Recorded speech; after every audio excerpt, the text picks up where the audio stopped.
तुमच्याही फ्रीजमध्ये जास्तीच्या भाज्या शिल्लक नाही आहे का? आणि मार्केटमध्ये एवढ्या उन्हाचं जाण्याची अजिबात इच्छा पण नाही आहे? अहो मग थांबा. मी आज तुमच्यासोबत अशी एक रेसिपी शेअर करणार आहे, जी माझ्या नवऱ्याला खूपच जास्त प्रमाणात आवडते.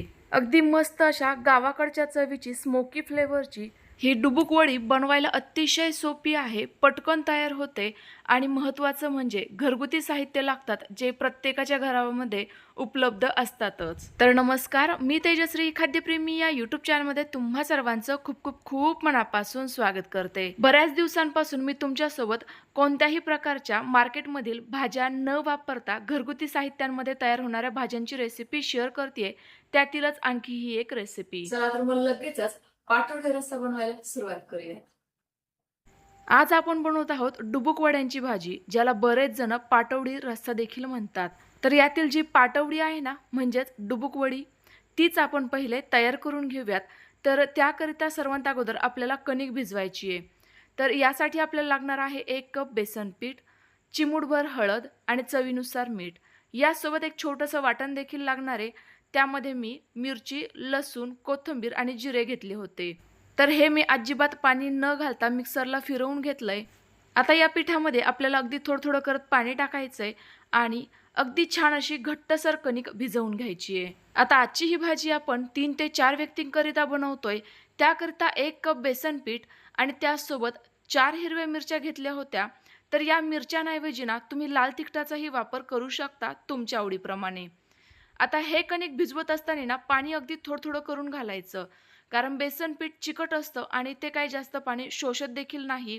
त्यामुळे थोडं जरी पाणी जास्त झालं तरी हे कणिक जास्त सैलसर बनण्याची शक्यता असते. तर बघा या पद्धतीने आपलं कणिक भिजवून झालं. गरज वाटली तर थोड्याशा तेलाचा हात लावून हे पुन्हा मळून घ्या. आता झाकून भिजण्याकरिता हे साईडला ठेवू. तोपर्यंत आपण कांदे भाजायला ठेवूयात. तर कांदे बघा मी या पद्धतीने ठेचून घेतीये. तुम्हाला असं करणं शक्य नसेल तर कांद्याला वांग्यासारखेच 2 ते 3 चिरा देऊन घ्या आणि लगेचच हे गॅसवर भाजायला ठेवा. यामुळे ना आपल्या भाजीला खूप छान असा स्मोकी फ्लेवर येतो. अगदी गावरान पद्धतीची भाजी तयार होते, जी आपण चुलीवर खातो. कांदे आपले भाजून झालेत, ते लगेचच मसाल्याच्या ताटामध्ये काढून घेऊयात. मसाला म्हणजे काय तर वाटणाच्या ताटामध्ये. आता हे जे वाटणाचं साहित्य घेतलेलं आहे ना, ते आपल्याला परतवून घ्यायचंय. त्याकरिता कढाईमध्ये साधारणतः 1 ते 1.5 चमचा तेल घालूयात. तेल हलकं गरम झालं की लगेच यामध्ये 10 ते 12 लसूण पाकळ्या आणि 1.5 इंच आल्याचे छोटे-छोटे तुकडे घालायचेत आणि हे हलकेसे तळून घ्यायचे. जास्तही तळायचे नाही, रंग बदलवण्याची अजिबात गरज नाहीये. तर बघा या पद्धतीने हलकेसे तळले गेले. लगेचच घालूयात अर्धा वाटी सुक्या खोबऱ्याचा किस. आता अर्धी वाटी म्हणजे आपली जी वरणाची छोटी वाटी असते ना, ती अर्धी भरून. आता घालूयात 1 चमचा कारळ. यालाच बरेच जण खुरसणीही म्हणतात, जे तुम्हाला किराणा दुकानामध्ये सहजतेने मिळेल. याच्या सेवनामुळे आपली हाडं मजबूत होतात. पण जर तुम्हाला शक्य नसेल, तुमच्या घरात उपलब्ध नसेल, तर तुम्ही याऐवजी ना थोडेसे तीळ वापरू शकता किंवा मग या दोनही गोष्टी स्किप करू शकता. तर बघा आपल्या खोबऱ्याला खूप छान असा लालसर रंग आलेला होता. लगेच यामध्ये हा भाजून घेतलेला कांदा घातला. फक्त या कांद्यातील ना जरा जास्त जो काळपट भाग होता ना, तो मी काढून टाकलाय आणि हातावरच थोडासा मॅश करून घेतला होता, म्हणजेच फोडून घेतला होता. याचसोबत अर्धी मूठ कोथिंबीरच्या काड्या देखील घातल्यात. आता हे संपूर्ण जिन्नस अगदी अर्ध्या मिनिटाकरिता व्यवस्थित परतवून घ्यायचेत. तर तुम्ही बघू शकता आपलं संपूर्ण वाटणाचं साहित्य अगदी व्यवस्थित खमंगरित्या परतलं गेलंय. आता हे मी लगेचच मिक्सरच्या भांड्यात काढून घेणार आहे, पण हे मी मिक्सरला थंड झाल्यानंतरच दळणार आहे. आता हे आपल्याला जेवढं शक्य आहे ना, तेवढं बारीक पेस्ट स्वरूपात दळून घ्यायचे. गरज वाटली तर थोडंफार पाणी वापरू शकता.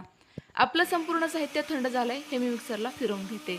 तर यावेळेला ना मला प्रचंड गरम व्हायला लागलं होतं, त्यामुळे मी केस देखील वरती बांधून घेतले. आता तुम्ही बघू शकता आपलं संपूर्ण साहित्य अर्धवट व्यवस्थित असं मिक्सरला दळलं गेलंय. आता गरजेनुसार थोडंसं पाणी घालून पुन्हा एकदा हे मी मिक्सरला फिरवून घेते. असं केल्यामुळे आपला प्रत्येक पदार्थ अगदी व्यवस्थित दळला जातो आणि या वाटणाला अगदी परफेक्ट असं टेक्स्चर येतं. तर बघा आपलं या ठिकाणी वाटण तयार झालंय. रंग देखील काय सुरेख आलाय ना. चला लगेच फोडणीकडे वळूयात. तर त्याकरिता सेम पुन्हा एकदा कढाई घेतली.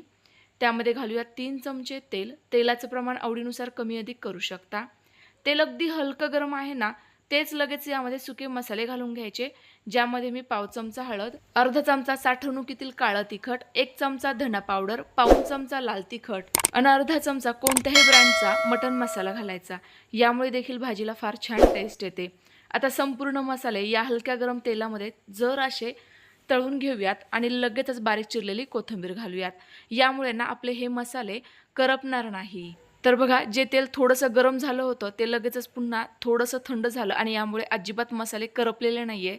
लगेच आता यावेळेला तयार करून घेतलेलं वाटण घालूयात. गॅसची फ्लेम एकदम कमीच ठेवायची आहे. पटापट आणि व्यवस्थित असं मिक्स करून घेऊयात. तर बघा, यावेळेलाच फक्त आपल्याला थोडीशी घाई करावी लागते आणि गॅसची फ्लेम कमी ठेवायची असते.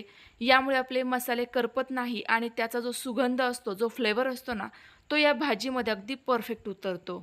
आता हे वाटण कढईतून सेपरेट सुटेपर्यंत किंवा तेल सुटेपर्यंत व्यवस्थित परतवून घेऊ. तर बघा, काही वेळातच तुम्ही आपलं हे वाटण बघू शकता, काय मस्त व्यवस्थित परतलं गेलं. छान असं तेल देखील सुटलं आणि कढईपासून सेपरेट सुटत होतं. आता यामध्ये गरजेनुसार पाणी घालूयात. तर पाणी हे शक्यतो कोमटच वापरायचं. कोमट पाण्यामुळे एकतर भाजीला टेस्ट छान येते आणि दुसरं म्हणजे कमी तेलामध्ये देखील भाजीला तर्री जबरदस्त येते. आता हे पटापट व्यवस्थित मिक्स करून घेऊ.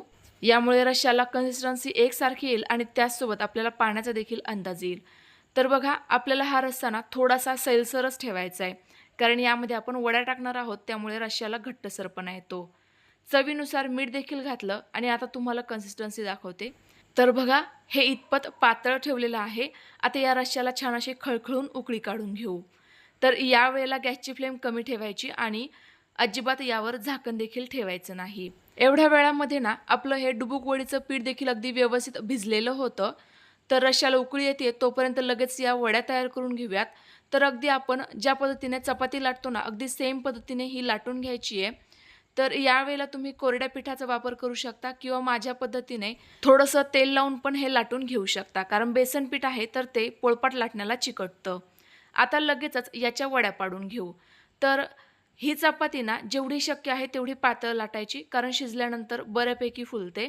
आणि वड्या कापताना देखील छोट्याच आकाराच्या कापायच्या, जास्त मोठ्या नको आहेत. आणखी एक टिप्स म्हणजे या कापत असताना चाकूला किंवा आपण जे काही शस्त्र वापरतोय त्याला थोडंसं तेल लावून घ्या. या तुम्ही पिझ्झा कटरच्या मदतीने देखील कट करून घेऊ शकता. बघा, अगदी सहजतेने मध्यम साईजच्या या वड्या आपल्या तयार झालेल्या आहेत. मस्त असा मी यांना डायमंड शेपमध्ये कट करून घेतलंय. तुम्ही स्क्वेअर शेपमध्ये देखील कट करू शकता तुमच्या आवडीप्रमाणे. आता लगेच आपण आपला रस्सा बघूयात. तर बघा, या रश्श्याला देखील काय मस्त अशी खळखळून उकळी आली आहे आणि तरी तुम्ही बघू शकता जबरदस्त आली आहे. रंग देखील अगदी सुरेख आलाय. घरभर याचा घमघमाट दरवळलाय. आता यावेळेला मात्र गॅसची फ्लेम मध्यम करा आणि पटापट यामध्ये तयार करून घेतलेल्या डुबुक वड्या सोडा. आता या सोडत असताना ना डुबुक असा आवाज येतो, त्यामुळेच कदाचित याला आमच्या नगरी भागामध्ये डुबुक वडी असं म्हणतात. पण खानदेशामध्ये जर तुम्ही हीच भाजी बघायला गेलात तर पाटवडी रस्सा असं म्हटलं जातं. तर तुम्ही ही रेसिपी कोणत्या भागातून बघताय आणि तुमच्याकडे हिला काय नावाने ओळखलं जातं ना, मला पटापट कमेंट्स करून नक्की कळवा. या वड्या सोडत असताना गॅसची फ्लेम मध्यम ठेवल्यामुळे या एकमेकांना चिकटत नाही. आता यामध्येच चमचा ठेवूयात आणि अर्धवट झाकण ठेवून एकदम कमी गॅसवर वाफ काढून घेऊ. तर बघा, काही मिनिटांमध्येच आपल्या या वड्या शिजल्या जातात आणि या शिजल्या गेल्यानंतर लगेचच कढईच्या तळाशी जाऊन बसता. यावरूनच समजायचे आपली भाजी या ठिकाणी तयार झाली आहे. आपल्या वड्या अगदी व्यवस्थित शिजलेल्या आहेत. सर्वांशेवटी थोडीशी बारीक चिरलेली कोथिंबीर घालू आणि गरमागरम चपाती किंवा भाकरीसोबत सर्व करूयात. भातासोबतही ही भाजी जबरदस्त लागते. मला तर प्रचंड आवडते. आणि तुम्ही बघू शकता, सुरुवातीला जो रस्सा आहे ना तो खूप पातळ दिसत होता ना, आता बघा किती मस्त असा घट्टसर झालाय. अगदी परफेक्ट कन्सिस्टन्सी आहे आणि आपली वडी देखील व्यवस्थित शिजलेली आहे. गरमागरम लगेचच सर्व करते.